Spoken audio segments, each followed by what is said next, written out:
Hello and happy sober Saturday. Hope you're having a good weekend. I am, even though I just woke up. Even though I just woke up. So, good day to everybody. Uh, I don't have much to say to start with. I don't know. I don't know what it's been, but emotionally this week I've just kind of shut down. Not sure why. So, but oh, good afternoon, Heather. It's good to see you. Good to see you. Yeah, Father's Day is tomorrow. We're gonna do garage stuff today. We're not gonna do that. My wife had surgery this week. I don't expect. Yeah. Um, and necessarily cancel Father's Day, but we'll move it to next week. My grandkids have got their dad, and I kind of want the grandkids here. Um, but it's part of what men do. I've been pushing on men's mental health, and I think it has made my stuff plummet. Seriously, I'm not getting. I went from like 50 downloads a day to like six. Something happened. I think it was one of the places that I'm listed changed their format and stuff, and I think that's what affected it. So um, just stuff. Now I think it does kind of suck to watch that many people disappear at once when you didn't have many people in the first place. So, but keep in mind the men in your life, for the most part anyway, not all of them, they're sacrificing. That's what we do. Good morning or good afternoon, Michelle. Good to see you. Did you get it? At least you're doing something. There's a fly in here, so the cats are going a little crazy. But Miller moths. If I see a Miller moth, I gotta kill it because the cats will destroy everything in their path to get it. They will. So today we're going to be in the big book. We're going to actually be in Bill's story. We're going to do some reading in Bill's story. I usually don't do it because stories are hard for me to put my spin on, but I will do the best that I can today. Make a little bit more of a challenge. Welcome to Daily Trudge. My name is Dion.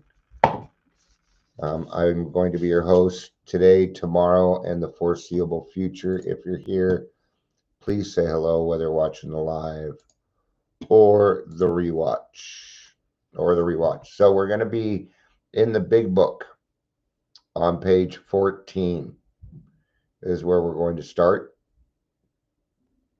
Um, it wants us to get to page 15. Where did I put the? Oh, it's over here. What are they saying? Okay, it's a design for living that works in rough going. That's the point that we're trying to get to right here. All right. And what is the design? It's the 12 steps, but the design that he is talking about is actually the six tenets of the Oxford group. So I last week tried to say that Bill never worked the 12 steps, or they didn't work the steps. He didn't do. Yes, he did. They went on to say that Oxford Group doesn't have steps.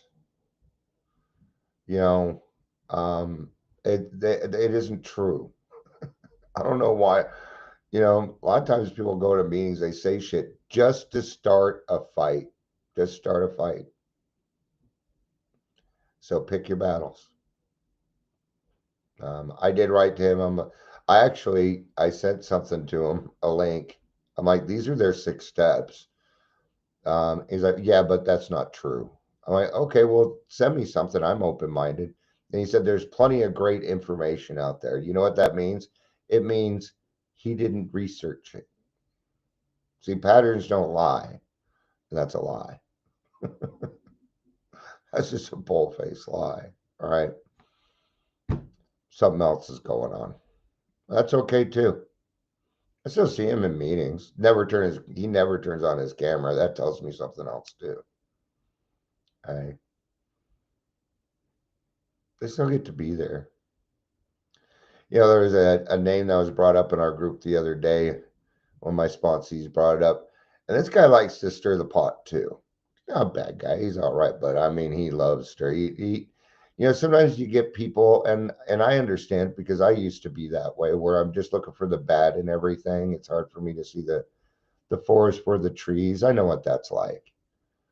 And so I was telling my sponsor, I'm like, you might want to stay away from that guy. He's kind of overwhelming.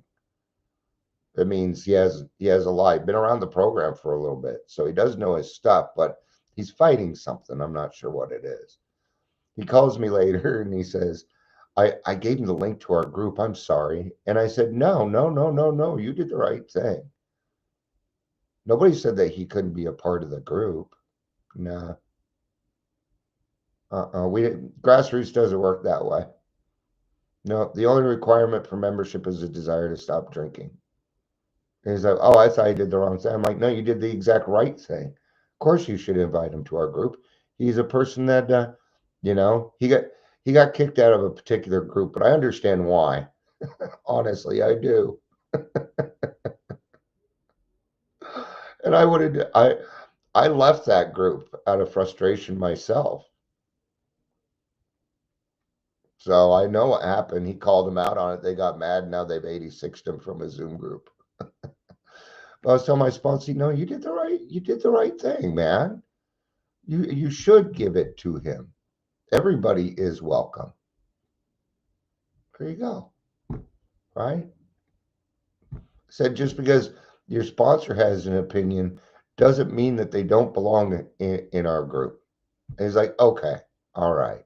Like, see, so it was just another learning experience for us, right? That even the disruptors, of course, you're welcome.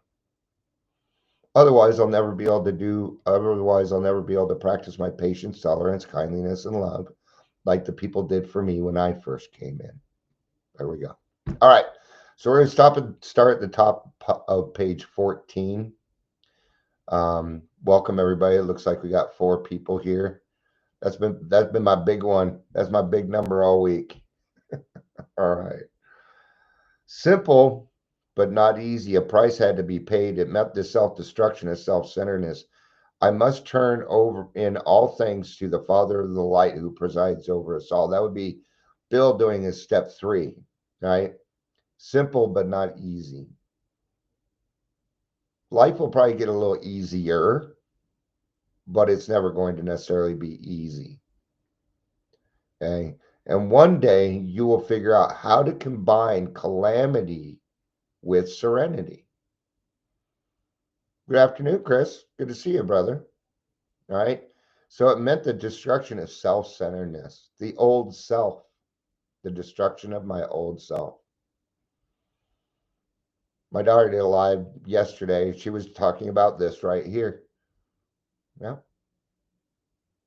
Did you know that you're mourning in the beginning? Yeah, you're mourning 2 things. The death of your best friend, alcohol, not the death of, but they're gone, not in your life anymore, and the death of the old self. And you're going to grieve these things. One day you're going to turn around and just be sad. You're going to be sad for a few days, and you're probably not going to know why. That is the reason why. Usually happens a little after around the 30-day mark. Around the 30-day mark. Between 30 and 60, usually. Usually when you take the 3rd step, it's about when you realize, because the 3rd step is where you're reborn. Well, in order for that to happen, you have to have the death of the old self, right? Okay. These were revolutionary and drastic proposals, but the moment I fully accepted them, the effect was electric. Boogie woogie woogie. I said electric, I got a boogie woogie woogie. All right. It's still going through my head. All right. But what did he do? He fully accepted them. What action was required? None. We call this the grace of God. And grace is an unearned gift. But we did earn this gift. Look at the life you had to lead before you got to this gift. Look at all the arduous things that you went through, the sordid places that you visited. Okay. There was a sense of victory, followed by a peace and serenity as I had ever known.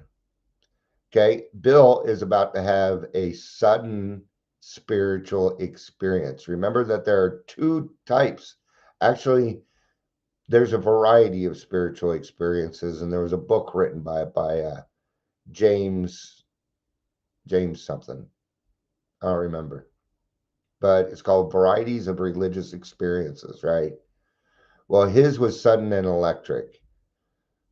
There seems to be two kinds: the sudden kind and the educational variety, which is learned slowly over a period of time. That's how I had mine. But Bill himself had a very sudden spiritual experience. This was intentionally done by God. It needed to be done. He had a plan for Bill. He had a plan. AA was divinely conceived. So was the Oxford group, who's still around. The Washingtonians who came before us, they were also divinely done, but then the human will got in the way. All right. There was utter confidence. I felt lifted up as though the great clean wind of a mountaintop blew through and through. God comes to most men gradually, but his impact on me was sudden and profound. For a moment, I was alarmed, and I called my friend, the doctor, to ask if I were still sane. He listened in wonder as I talked. He's talking about Dr. Silkworth here. Finally, he shook his head, saying, "Something has happened to you. I don't understand. But you better hang on to it. Anything is better than the way you were." The good doctor now sees many men who have such experience. He knows that they are very real. See, it's certainly better than the way I was. Better hold on to that. Okay. Now, I do have a lot of friends that, not a lot, I have a few friends that are in recovery, but they did not go the God route. They did not go the God route. But I still see God working in their life. They may not see it, and that's okay. Ever says about to leave the house, probably going to lose you, but hi and bye. Hi and bye. I hope you have a fantastic day. All right. So while I lay in the hospital, the thought came to me that there were thousands of hopeless alcoholics who might be glad to have what had been so freely given to me. Perhaps I could help some of them. They in turn might work with others. And I have written here, this is how to do the 12 steps. This is step 12 right here. See, that thought came to him immediately, and that would turn into step 12. And he understood, and he probably got it from Ebby, his sponsor, who took him through the steps. I mean, literally went through the steps in the book. I don't know how that guy was like, yeah, Bill didn't do the steps. You clearly haven't read the big book even. What do you do? Just make all this up and then pay a bunch of people to confirm his story? Because, anyway, I don't like it when people, if you're a Bill basher, you're going to have a problem with me. Do I agree with everything Bill says? No. Do I think he was kind of an arrogant prick? Kinda. Hey, so am I. Hey, I choose not to be that way anymore, though. That's what I choose. I choose not to you go that route, right? So My friend, being Ebby, had emphasized the absolute necessity of demonstrating these principles in all my affairs. Particularly, it was imperative to work with others as he had worked with me. Faith without works is dead, was dead, he said, and how appallingly true for the alcoholic. 4. If an alcoholic failed to perfect and enlarge his spiritual life through the work and self sacrifice for others, he would not survive the certain trials and low spots ahead. If he did not work, he would surely drink again. And if he drank, he'd surely die. Then faith would be dead indeed. With us, it's just like that. And it's true. We alcoholics work with a lot of black and white situations. And what we need to do is find that middle ground. We got to find a common ground. It's what I've been working on, especially with all the hustle bustle going on in the world right now. I mean, it's overwhelming. I feel a lot of hate. Like, people are even getting what they want and they still want to hate because it was not given to them in their perfection with the way that they wanted it. Even though they still got what they wanted. Is that what you really wanted then? My therapist asked me that a lot, or she used to. Now I got smart to her situation there. Now I just don't bring up things that I think I don't want. But she said, "Do you really want that?"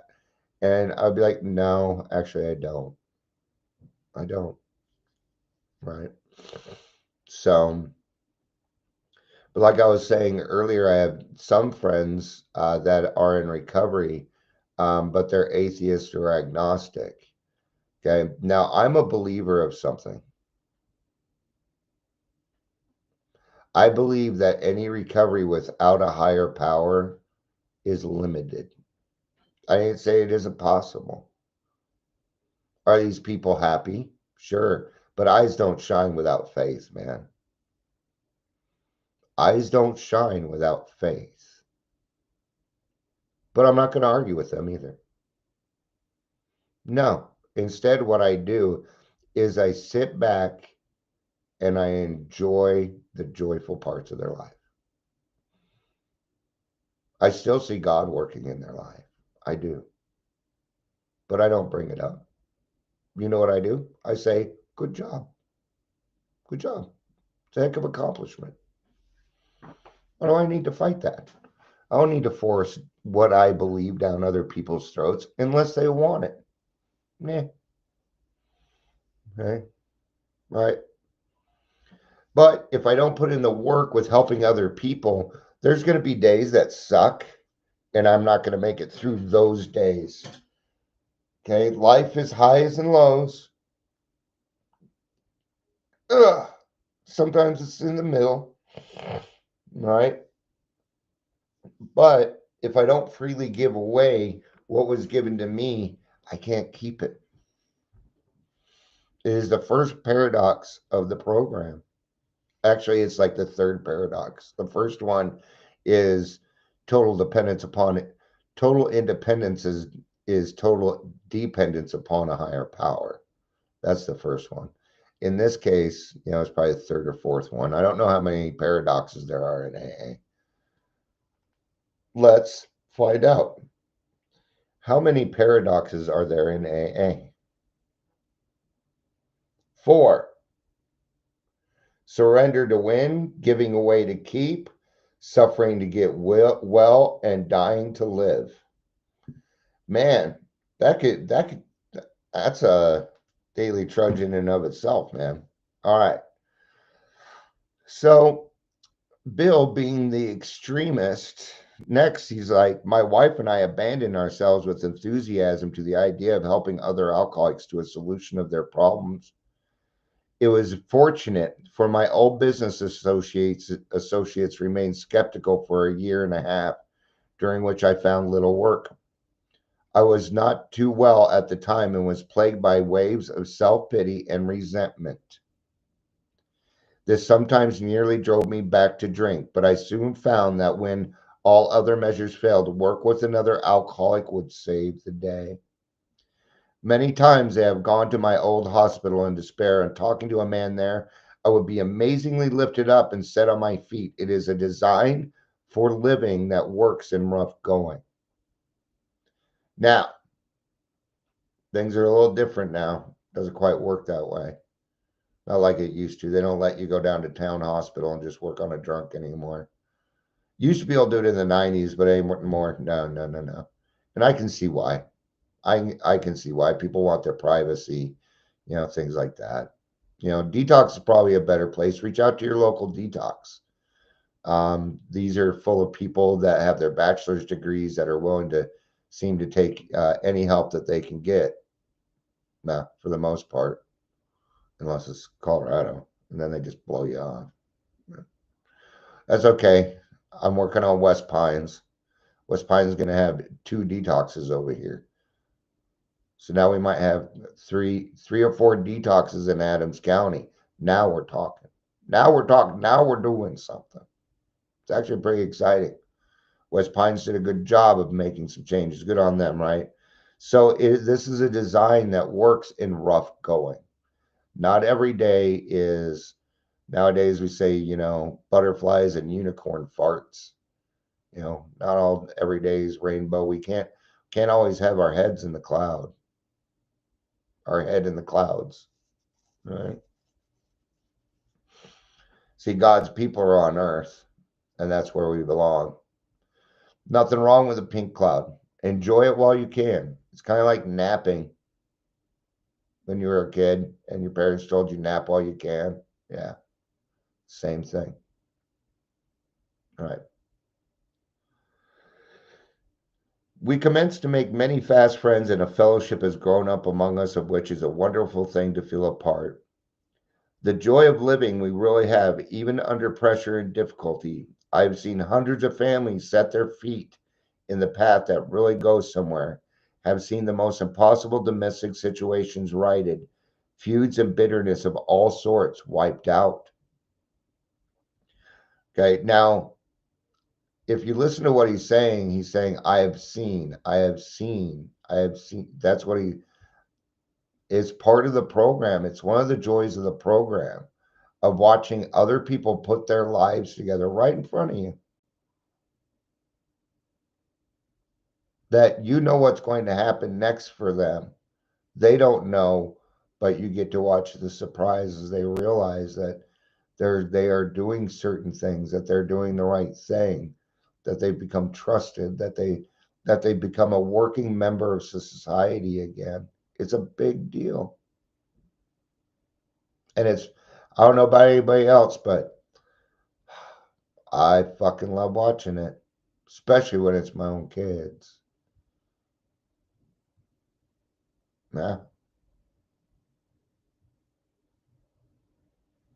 I've seen men come out of asylums and resume a vital place in the lives of their families and communities. Business and professional men have regained their standing. There is scarcely any form of trouble and misery which has not been overcome among us. In one Western city and its environs, there are 1,000 of us in our families. We meet frequently so that newcomers may find the fellowship they seek. At these informed gatherings, one may often see from 50 to 200 persons. We are growing in numbers and power. I'm going to tell you now, I think there's way too many AA meetings. I think we're too scattered. At least when it comes to Zoom. There's too many. But that's for a different time. In the 90s, when I went to AA in the 90s, if you didn't get there 10, 15 minutes beforehand, you didn't get a seat. You would be standing for the meeting. We often ran out of chairs. We often ran out of room. And you go to a meeting and there'd be Al-Anon and Alateen going, and people would pile in their cars. Families would pile in their cars and go down there. The husband, the wife, Sometimes even the husband and the husband, or the wife and wife and their kids. Sometimes there'd be grandparents. Sometimes there'd be uncles and aunties, cousins, best friends of the alcoholic going to Al Anon. Yeah. A lot of things have changed. It mostly has to do with the economy. Rent's too high for a broke AA. It's just the way it is. That's why churches are a good substitute. Community centers, YMCA, these places will let you meet there for a very nominal fee, very nominal, if not free, right? Community Reach Center, they're not charging us. And I'm like, we got to pay. The guy that helped me set it up, he's also in the program. So he knew what I was saying. And what he told me was this. He said, Dion, if you donate anything, I'm just going to come back and put it in the basket. That's pretty much what he said. He said, what we would like you to do is help us reach more people. That is fair. So part of the deal, and that's why I've been work with the professional committee now. That's why I'm doing some things. Right, on the 28th, and two weeks from today, we're going down a place called Copperwood Apartments. It's off 82nd and Sheridan. We're just going to put up a table, and we're going to talk to people. That's all we're going to do. See, it works. It works. An alcoholic in his cups is an unlovely creature. Our struggles with them are variously strenuous, comic, and tragic. One poor chap committed suicide in my home. He could not or would not see our way of life. Brings back some memories for me. I used to be in a place called the Phoenix Concept, and I went in 1989, and yes, the world was a different place back then. We literally had people walking in off the streets drunk. There were a couple of times people died. They died.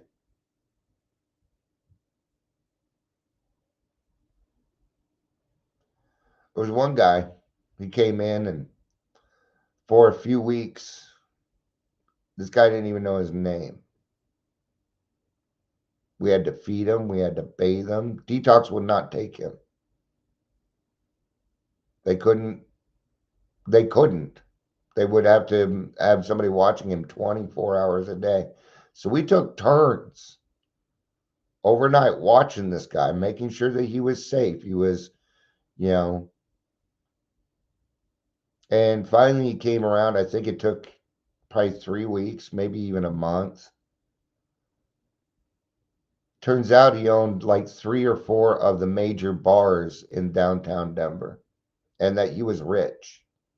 He wasn't rich. He was very, very wealthy. And he stayed for, I don't know, maybe another month. I don't even think it was that long. And he said, I don't really belong here. The guy that ran the place, Ray, and some of us were like, you literally ended up on Skid Row with us. Do you not understand that your standing in society has nothing to do with it? God literally sent you through our door for a reason. You are one of us. Homeless or not, you are one of us. And you need this year program just as much as we do. We begged him to stay. He gave a very large donation and a thank you. Said, I'll be able to take care of this with what you have been told. 2 weeks later, he was dead. They found him dead in a hotel room. He asphyxiated on his own vomit. That's one of 100 stories that I could tell you about people that I've met in AA. I also know a lot of people. Step 13 used to mean that you died sober. That's what it used to mean. I don't know where it got perversed and why it got perversed. Fucking alcoholics and their stupid perversing things, sexualizing things because we can't seem to find God. Okay. But that's what step 13 used to mean. And I've known, again, hundreds of people that died sober that made it. Now, is the guy that asphyxiated on his vomit any worse or better than the person who died sober? No. No. And if we do think that way, then we're in the program for the wrong reason. They died because of a mental illness. Does that make them worse than me? No. But an alcoholic in his cups is an unlovely creature. I don't want to say it, but we do need to be locked up. Sometimes we need to be put away. Or we have the power to kill others. See, we have the power to save them too, don't we? You think it don't work both ways. Okay. There is, however, a vast amount of fun about it all. I suppose some would be shocked at our seeming worldliness and levity, but just underneath it, there is a deadly earnest. Faith has to work 24 hours a day in and through us, or we perish. What is levity? It's giving people the benefit of the doubt. We don't shoot our wounded, right? Definition of levity. Here's the definition of levity: humor or frivolity, especially the treatment of a serious matter with humor or in a manner lacking due respect. I was wrong. That's why we look this up. That's why we look it up, right? In other words, we use laughter to work through a problem. So we laugh at certain situations, and we all laugh. And why are we laughing? Because we did it too. So we're allowed to laugh. We do. If you can't laugh at the mistakes that you made, not all of them are going to be laughed at, but some of our escapades are kind of silly, right? This is where we're talking about Rule 62. Rule 62 is don't take yourself too darn seriously. But we added on to that. Take the program seriously. There we go. See, I take the program seriously, not Dion. For the most part. I am not 100% on that. I have not perfected that skill yet, right? People are like, yet, yes, when I die, I'm perfect. That's why it's a yet. Then faith has to work 24 hours a day in and through us or we perish. The other day, I was so angry with God. I was so angry. Not as angry as I used to get. But I think God would rather I direct my anger towards him than towards his children. And I still prayed. It was begrudgingly, and there were a lot of F words in it. But I did it. Because faith still has to work.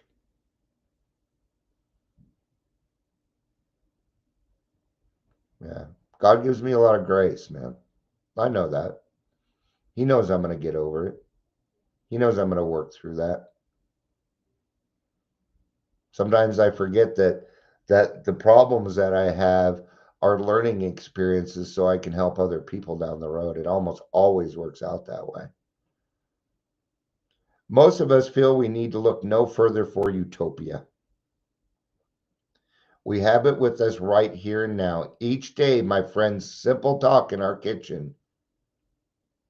That one talk, the reason you and I are even here is because Ebby decided to go talk to Bill and sponsor him.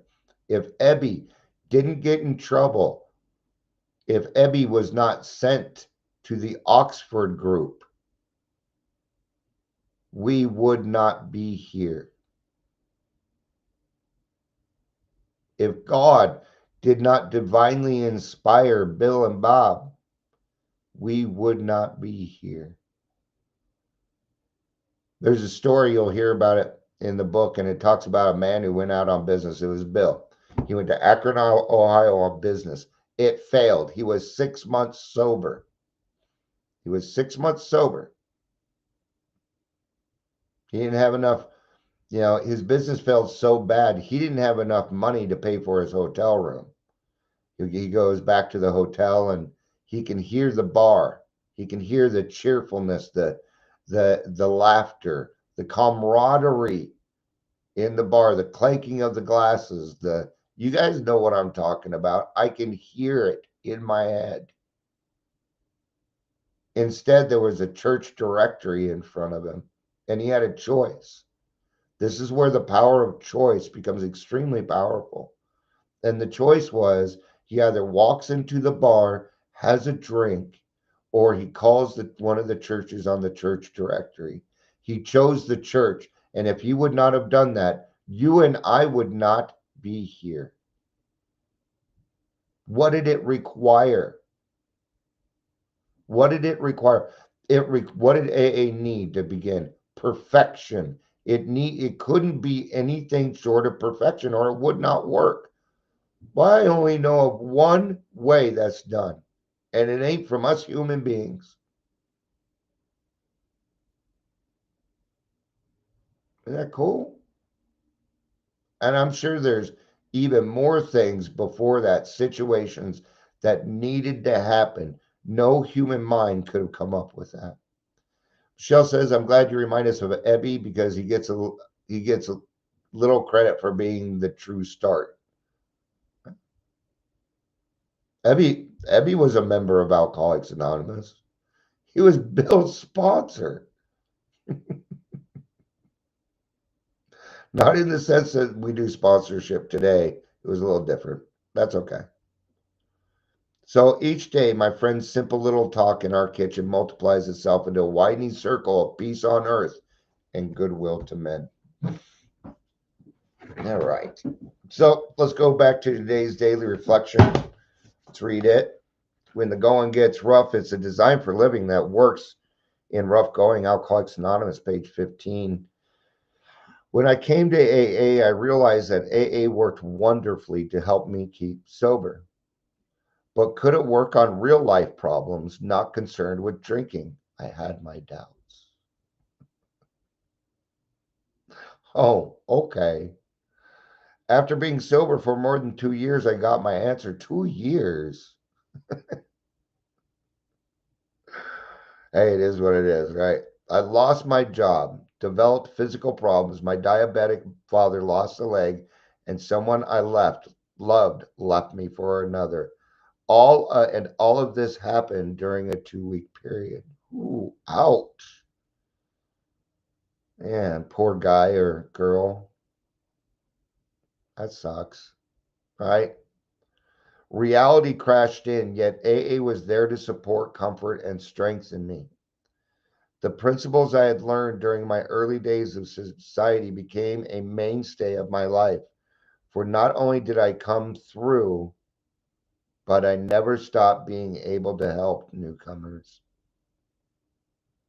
AA taught me not to be overwhelmed, but rather to accept and understand my life as it is unfolded. Yeah. Oh no, this week was a pretty overwhelming week for me. I had to make very few amends, though. I don't think I had to make any. I made an amend to a nurse, but that's because I think I scared her a little bit because they were talking about how the doctors missed something, and I said those stupid fucking motherfuckers. I mean, when my wife's in pain, I become, well, a dick. I'm not the nicest person.